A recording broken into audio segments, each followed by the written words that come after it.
मैं एडवोकेट सुमित कुमार झा आप सभी का अपने YouTube channel book of law में एक बार फिर से स्वागत करता हूं। आप सब जानते हैं कि मेरा चैनल लॉ से रिलेटेड है। इस पर हम कानूनी जानकारी देते हैं, लीगल प्रोविजन को हम लोग डिस्कस करते हैं।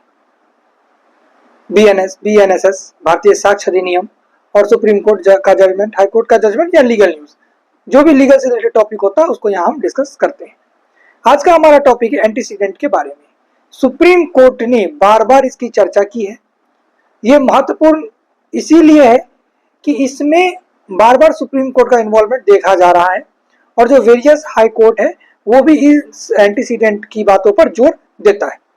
फॉर एग्जांपल सुप्रीम कोर्ट पर हम आते हैं। सुप्रीम कोर्ट ने इसको एक नया ग्राउंड बना दिया है कि आपका बेल रिजेक्ट हो जाएगा, लेकिन जो एब्सोल्युटली कहा है एग्जैक्टली हम आपको बताएंगे कि बेल आपका रिजेक्ट किन कंडीशंस में होगा एंटीसीडेंट के कारण।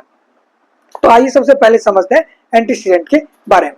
एंटीसीडेंट का एक छोटा सा मतलब है कि आपका कोई आपराधिक इतिहास है, यानी कि जब आप बेल एप्लीकेशन लगाते हैं तो उसके पारा 3 में, ये पारा 3 की बात हम पटना हाई कोर्ट की कर रहे हैं, हर एक हाई कोर्ट में अलग अलग है।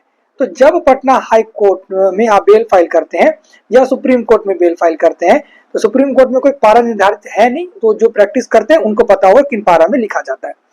पटना हाई कोर्ट में पारा 3 में आपको लिखना होता है कि एंटीसीडेंट कितना, यानी कि आपराधिक इतिहास कितना है, 1 है, 2 है, 3 है, और उसका डिटेल देना पड़ता है।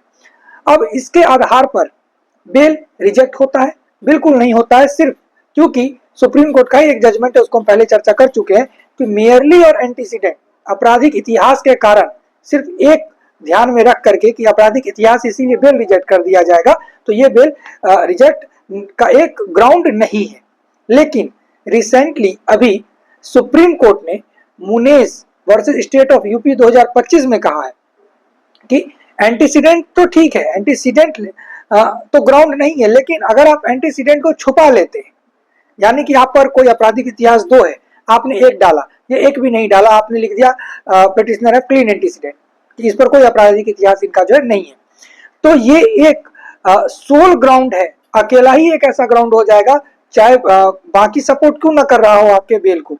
लेकिन अगर आपने आपराधिक इतिहास छुपा लिया है, आपने एंटीसीडेंट छुपा लिया है, तो आपको बेल नहीं मिलेगा।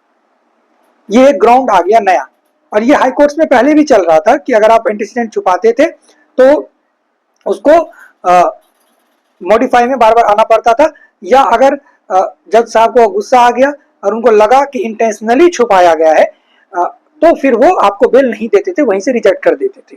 अब देखिए, इंटेंशनली आपने किया, ये कैसे साबित होता है? मान के चलिए किसी पे 4 इतिहास है और उसने 3 दिया, 1 नहीं दिया, तो हम ये कह सकते हैं कि 1 उसने मिस्टेक से नहीं दिया, क्योंकि हाल उसका वही होना है जो 3 में होना था, वही 4 में होना था। तो 4 में अगर वो नहीं दिया है तो हम कहेंगे कि अनइंटेंशनली है, इंटेंशनली ऐसा नहीं किया गया। आप जब मॉडिफिकेशन में जाएंगे आपको अगर बेल मिला है तो बेल मिल जाएगा। लेकिन आपका 4 इतिहास था या 3 इतिहास था, आपने 1 भी नहीं दिया, तो इसका मतलब है कि इंटेंशनली आपने छुपा लिया, आपका बेल रिजेक्ट कर दिया जाएगा। ठीक है, तो ये होता है एंटीसीडेंट। और सुप्रीम कोर्ट ने भी अभी क्लियर कर दिया है कि अगर आप एसएलपी फाइल करते हैं तो एसएलपी में भी आपको उसका एंटीसीडेंट लिखना होगा, और यदि एंटीसीडेंट छुपा हुआ निकला और एंटीसीडेंट अगर बाद में साबित हुआ तो वो एक सोल ग्राउंड हो जाएगा बेल रिजेक्ट करने का, और बेल रिजेक्ट कर दिया जाएगा। तो आई होप कि आपको पता चला होगा कि एंटीसीडेंट क्या होता है, हाई कोर्ट में क्या रूल है, और अभी मुनेस वर्सेस स्टेट ऑफ यूपी 2025 जो कि 4 जून को ही आया था 2025 में, तो इसमें क्या कहा गया? इसमें भी सुप्रीम कोर्ट ने कहा कि अगर एसएलपी में एंटीसीडेंट को छुपाया गया तो उसका बेल रिजेक्ट कर दिया जाएगा, इसी ग्राउंड पे कि उन्होंने एंटीसीडेंट को छुपाया। इसीलिए एंटीसीडेंट एक इंपॉर्टेंट टॉपिक बन जाता है। तो मिलते हैं किसी नेक्स्ट वीडियो में, आज के लिए इतना ही। जय हिंद।